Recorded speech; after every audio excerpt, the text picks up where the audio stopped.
Hey, welcome to Food News and Chews. It's the 4th of July show. You're going to see it on the 30th, just before we do the 4th of July. But where's Jeremy? He's lost in the tomato vines. Jeremy! Relax, Sylvia. I was actually looking for a guy named Vincent Watts.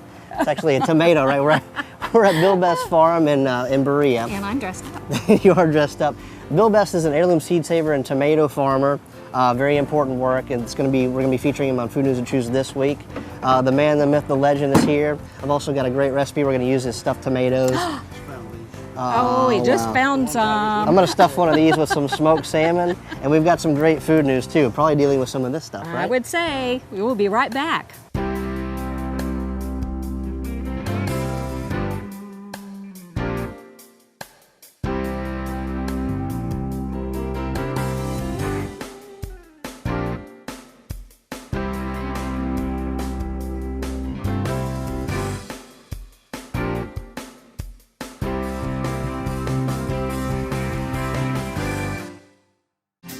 Today's shoppers are informed.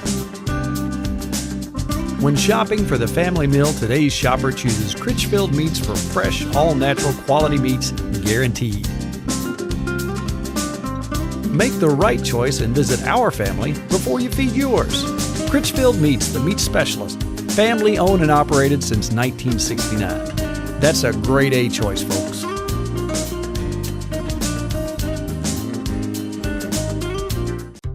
From concessions to festivals, bingo halls to daycare facilities, Seaworth Superstore is Kentucky's largest dealer for all your weekend kitchen or mobile kitchen supply needs. From popcorn to snow cone machines, we have the largest selection of new and used equipment with warranties to help keep your mobile food truck or weekend event going strong. That's Seaworth Superstore for Sales Road, Lexington. That's Seaworth Superstore, putting the Kentucky workforce back to work. Why do chefs choose Lyons Farm beef? It's consistent, it's delicious, it's got great tenderness, and it's really good for you. This nutritional element of making healthy animals for healthy eating is a big component about why their beef is so delicious.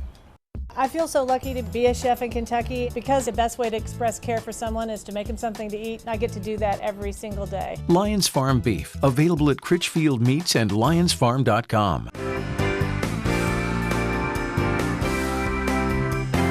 Hey, Jeremy, we've got a lot going on here today, and we don't want to waste a minute with Bill and Brian Best. Right. But we do have some food news that we need to get into. Number one, look what I'm going to spend the weekend doing. I love this magazine article. Is that a Big Mac? It's a huge Mac. It's the cure for obesity, how science is engineering healthy. Oh, sorry, I didn't interrupt. That looks like the cure to obesity to me. Yeah, really. If so, sign me up. Anyway, I'll be doing some work on that, and that'll be fun. But we got some other things going on. We got Bloomberg at it again in New York City. You know, What's what's the man doing? I know, he's trying to stink up New York City. Okay, so Sylvia says the story in Bloomberg. Once again, he's at it. He's forcing composting for New York citizens and businesses and everything, right? So it's like you have to separate, your recyclables, separate your food scraps too. They do it in smaller places. They just don't know if it's manageable in New York City. And is anything manageable? I know San Francisco actually does that. Yeah. But in New York, think about these big apartment buildings. That's it. That's the vertical issue. Right. Yeah, you're right. Yeah, big Where, deal. okay, big you deal. put your smelly food trash out in the hallway. Anyway, Yeah. New York City is going to have a lot more rats. Anyway, Bloomberg. patenting. Yeah, he's a big rat. Guns, whatever it takes. Patenting genes. U.S. Supreme Court ruled that you cannot patent genes, which is a big deal for the science Levi's companies. did it. Wrangler did that. No, you quit. Oh. Patenting genes, and that's a big issue because remember Dr. Wang at Symposium talked about Angelina Jolie could afford to have the genome mapped, and that she could find out she had the cancer gene for breast cancer, have a double mastectomy. But what now will happen is it's going to be cheaper to do your genome, so we'll know what you're made of. Right, but see, you can't patent, so the company can't patent the genes. Right? So it's going to make everything cheaper. It's not like they invented it anyway, right? I know, it's got but they're arguing they can't do research and yada, yada, yada. So anyway, but we'll be able, you and I will be able to afford it. Oh no, that's right, we make millions off this show, don't we? I forgot. Anyway, that's our food news for the day. Can I borrow $5 for the gas to get to Berea? I love this place. Anyway, we'll be right back with Food News and Chews with Bill and Brian Best.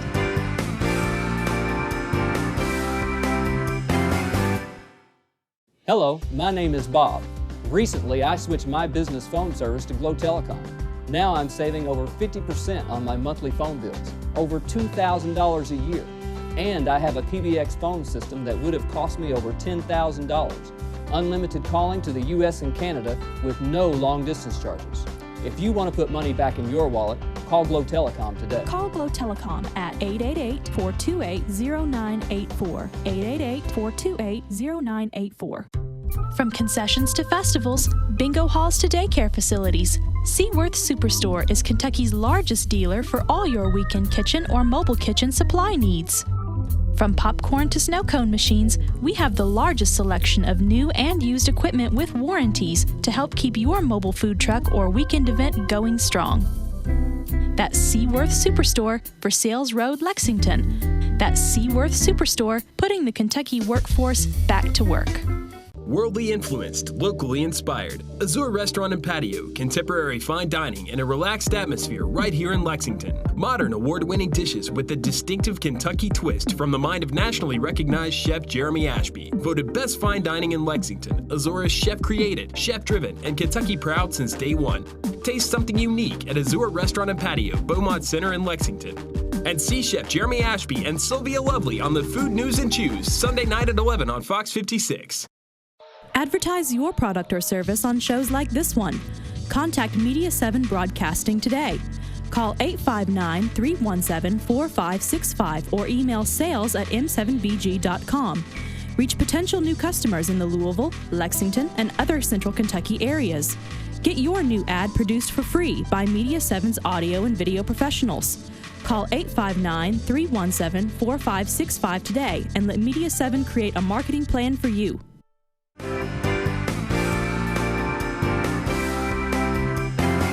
Hey, welcome viewers to Food News and Chews, and we are in the middle of beautiful countryside in Kentucky. And where are we, Jeremy? Well, actually at the farm of Bill Best and Brian Best. They're actually doing some tomato work right now along with heirloom beans. This is seed-saving stuff, very important. You got to tune in. And they're going to take us on a tour. We're about ready to go. Bill? Uh-huh. Now, these are all collected from people well, now this one right here is one of the few remaining good hybrids. This is Big Beef right here. Big Beef. Yeah, I don't grow like only heirlooms, mostly heirlooms. Kind of now, what Bill means by hybrid is they've been crossed with the tomatoes. Right. They're not true genetically, but they still grow well. They were still bred for flavor. Yeah. But most of your modern tomatoes are not bred for flavor. They're just made to look pretty, right? To look pretty and to ship well and have a shelf life of 35 days. How do people get these tomatoes? Like, they come out here and pick them up? Your grandson? No, Brian was telling us. Farmers markets mostly. I'm sorry I couldn't find those two that I was looking for, but I think you've got a fairly good... We've got a representative sample. We'll be pulling some of these off today anyhow. You do markets? Berea Market in Lexington. And you do just fine with that, don't you? Yeah. People come seeking these beauties. I couldn't find the two I was looking for, Brian. I think he found plenty. Well, this is a Japanese hybrid right here called Momotaro. It's a top-selling tomato in Japan. But there are at least a half dozen good remaining hybrids that I know of. But they're disappearing every year. Oh, are they? Oh, yeah. No, a lot of the... Because it's the bottom line that sells tomatoes. A lot of the work you've done is with, of course, seed saving. Oh, yeah, the heirlooms. Yeah, and so how long have you been collecting, say, tomatoes? And Brian, you are, come on over. Come on over, Brian. Brian Best. Brian's been working with you for 10 years. Who is related to this fella. Yeah, and you're going to be working the business. You work the business, and you can tell you have sweat. Now, a lot of it, you said you've been seed saving, but a lot of, this tomatoes being a good cash crop, the other half of it is beans, correct? And right. A lot of the native varieties from around here, and then places or people that you've come across. Is that kind of how you pick up on some 600 varieties, or maybe 700 by now. I haven't counted them in a long time. But we've been doing it for, I've been doing this for 50 years. So, what do you? Not intensively. I've not been seed saving intensively for 60 years, but 50 years ago I started saving my mother's seeds, and then I just. And how do you get new varieties? And you said they're going away. People contact me on the internet. So you've become known as the seed man, the heirloom man. That's a great thing. Can I ask you a little bit about some of the reasons, why you got into seed saving? Just for everybody to know some of the importances of why this work is. I've never done anything else really. I've farmed all my life, but I started 50 years ago, really going with my mother's seeds, bean seeds especially. Mm-hmm. Bean seeds, and that comes later, right? The tomatoes came later. Beans are a peasant food, and since I'm a peasant, I like beans. But I'm a peasant. but tomatoes are more of an upscale food, and but tomatoes are no less interesting. But beans are a high protein food. Oh, and that would be why then. Good tomatoes have a lot of lycopene and vitamins and minerals, but the commercial tomatoes have very little because it's not allowed to develop in them. They're picked too early. They're gassed to change the color. They're maybe kept for weeks or even months in storage, and then gassed en route to their destination to change the color. Then still expected to have a shelf life of 35 days, and that's why they taste like cardboard. They do. It's like every tomato so that you get in the grocery store, whether regardless, once you've had something like this. And I've got a book that I've written on this. Yes, you do, and you should have had it with you. Well, Brian can go to the car, just drive the RTV, and it's in the back seat. Yeah, we want to show that book because it tells the history of your work with heirlooms, doesn't it? It's doing pretty well right now. Now, you started when with these tomatoes? 5th of January. What's your surrounding? This is what you call a high tunnel, right? This is the high tunnel, and they're grown in the ground and irrigated, and we put plastic on the ground to hold the weeds down. Although every time we go through here, I still have to pull up morning glories because they're extremely aggressive. Oh, really? A little old, innocent-looking morning glory. What do you think are some good techniques in terms of farming for warding off, some natural ways to ward off some insects? Well, we used about 5,000 ladybugs to try to ward off the aphids, but we lost control. They migrated away from here when it got too hot. The ladybug colony migrated away? Yeah, they did. Well, they tend to do that, so I ended up having to use pyrethrin, which turned out all right. Mm-hmm. And that's what, It's an organic insecticide, I think made from chrysanthemums, I think. There's a lot going on right now with, the tomatoes being gassed, and a lot of people are becoming more aware. So are you optimistic about the future of, say, this as a growth kind of thing that people are going to increasingly demand? Monsanto just got a big award for feeding the world through its Roundup stuff. Yeah. And there's a lot of protests going on across the country and the nation about GMOs. Yeah. And so who's winning in that battle? You got to feed 9 billion people in 2050, but most people are starting to bring that home to their families. What does all that mean? I think we're winning at this point. I think Monsanto is, they've got the money to buy the politicians, and they have their own Monsanto Protection Act, which, if I understand it correctly, indicates that if something goes wrong with these GMO laders, that they won't be held responsible because maybe it was an act of God or something like that. Mm-hmm. But you think more and more people are getting aware, because I know you're close to Berea. They are in other countries, especially. The labeling is growing. Labeling, But I don't understand if it's so good, why they object to it being labeled. Right. I mean, if you've got a quality product, why not label it? And it seems the farther you dig. I think the answer to that is they know that they have a problem. Yeah. So like astronauts on the way to the moon called Houston and said, Houston, we have a problem. We have a problem. That's right. I think Monsanto. And some level of technology, like you do the irrigation and stuff like that, has helped. Technology per se is good. Yeah. The internet has been outstanding for me in getting beans from everywhere and shipping them everywhere, the seeds everywhere. But it can be abused, as it has been with the GMOs. I got a question in terms of pollination and the way these things work in a greenhouse. I know you've got hybrid tomatoes along next to some heirlooms. Does that ever kind of cross at all? It might. I don't know, but I'm not saving seeds from these. I save seeds from the ones in the field. My seed-saving tomatoes are still in there. Oh, really? And these hybrids, they don't grow the next year, do they? No, they don't. They don't, yeah. They don't breed true, but I have bumblebees in here. I have them. There's still a few left doing the pollinating. Do you bring those in every year? Pardon? Have you had any problems with your bees? No. Like across the world, they're having Oh, this. the honeybees. That's the honeybees. Oh, honeybees. What did you say? We've started bumblebees. They're in a little box back there. Do you bring them in from another place, or do you? They're shipped in Koppert, K-O-P-P-E-R-T. Yeah. They're the ones shipping the bumblebees. How many do you bring in every year? There's 2 boxes, one for each, and maybe 40 to 50 bees per box. 40 or 50 bees per box. We want you to be the future face of tomatoes and beans. And we're going to show this book. Thank you. Come in here and stand with us. Yep. Tell us about your book.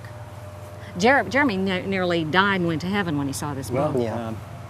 I was asked to write it by the Ohio University Press, by their editor 6 years ago, and she asked me how long it'd take. I said at least a year, maybe 2. It took 6, and hundreds of hours, thousands of miles, and a lot of visits to a lot of seed savers and people in their 70s, 80s, 90s, and early 100s. Yeah. So does this tell the story of the seeds that you've got and the people that grow them, or is there actually some instructions in there on how to save seeds or how to grow? Well, there's instructions on how to save seeds up to a point, but it's more cultural in the sense that it's how it came to be, how these seeds came to be. Ooh, I can't wait to read about beans, tomatoes, apples, corn, candy roasters. What's that? That's a winter squash, a very long one from the Cherokee. Oh, and very it's about, popular in Western. Here's one of the more important things: seeds, family, community, and traditions. Right. Which is kind of making a comeback, which is part of this whole movement. And we've even got a song in here that a fellow wrote that you can order from him, I'm sure. A song? This is a song. My great-grandchildren, two of the 3 now. That's a big candy roaster one, huh? That's a candy roaster, right. And I've got another picture that I wanted to show you here, the last picture, in 100-year-old lady with her,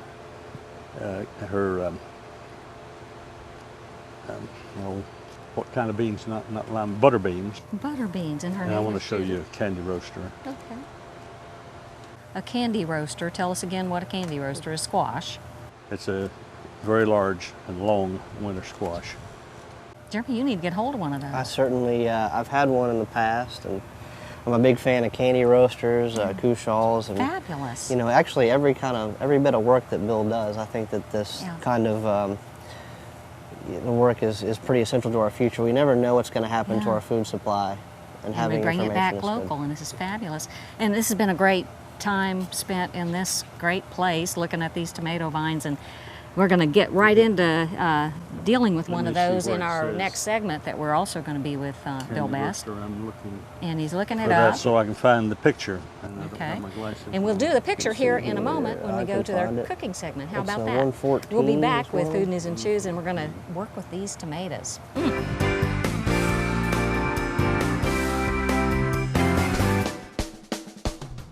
Now, the award-winning dishes enjoyed at Azure Restaurant and Patio can be featured at your next event when you order from Azure Catering.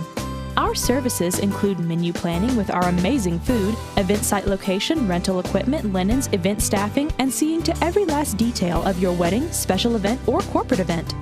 Visit AzureCateringKY.com or call 859-327-7125 to start customizing your menu today. Why do chefs choose Lyons Farm beef? When I get things in the kitchen, I can tell right off the bat. After I get done searing it or put it on the grill or roasting it or baking it or frying it or whatever I'm going to do, the second I cut into that thing, whether it's the resistance on the fork or just the way it kind of slides across the knife, it's got to be right on from the get-go. And it seems like this beef does that every single time.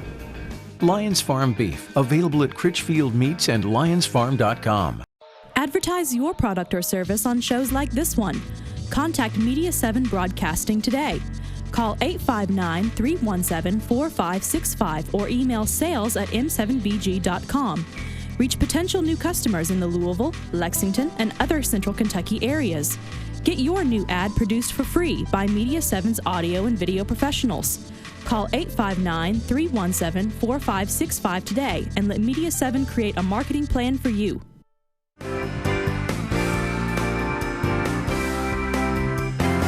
We're here back with Food News and Chews, and Jeremy, this is a German yellow. German. Well, and so this is. I know something you don't know. What's that? Those have less acid and they're sweeter. Brian Best told me this, and he never tells lies. And the reds have more acid. So that's the difference between a yellow and a red tomato? That's go. actually very fascinating. Right. Yeah. So who we got here with us? Well, we've got Bill with Best, the man, the legend, the heirloom seed saver, and also Brian Best, who is learning the trade. He's been working with his grandfather for 10 years now.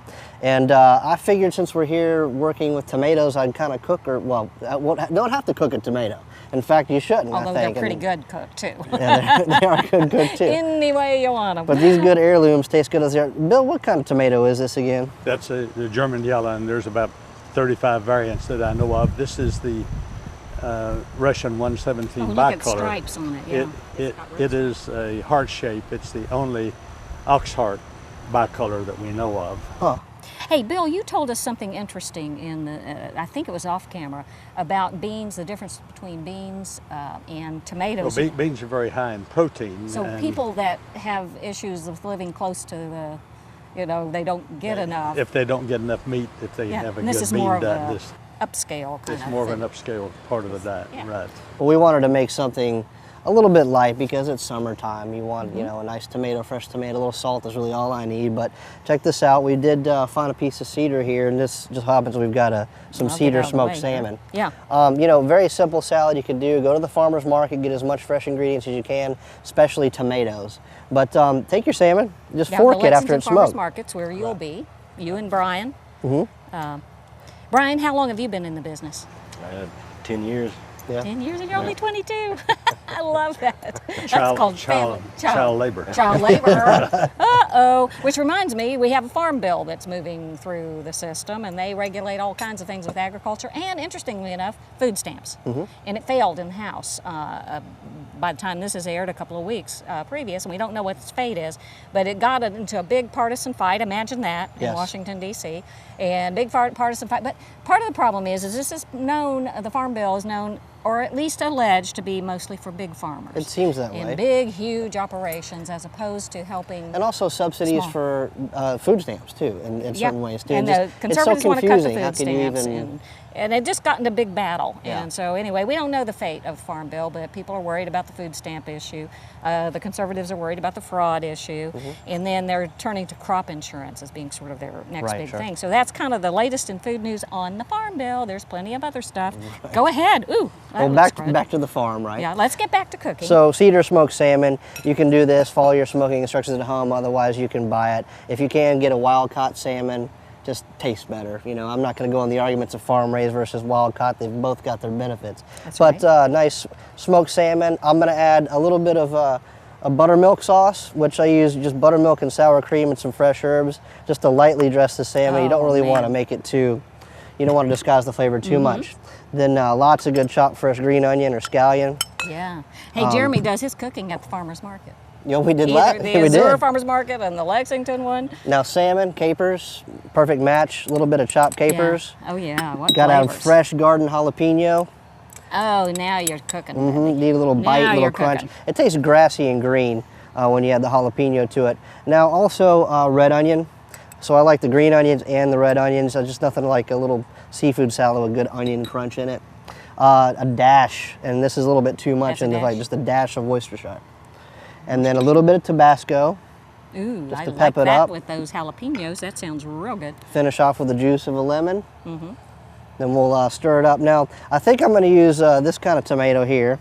Which is, again, the... Yellow German. It's the yellow German. How did it get a name like that? Just evolution? Probably came with the Mennonites, is my guess. The Mennonites.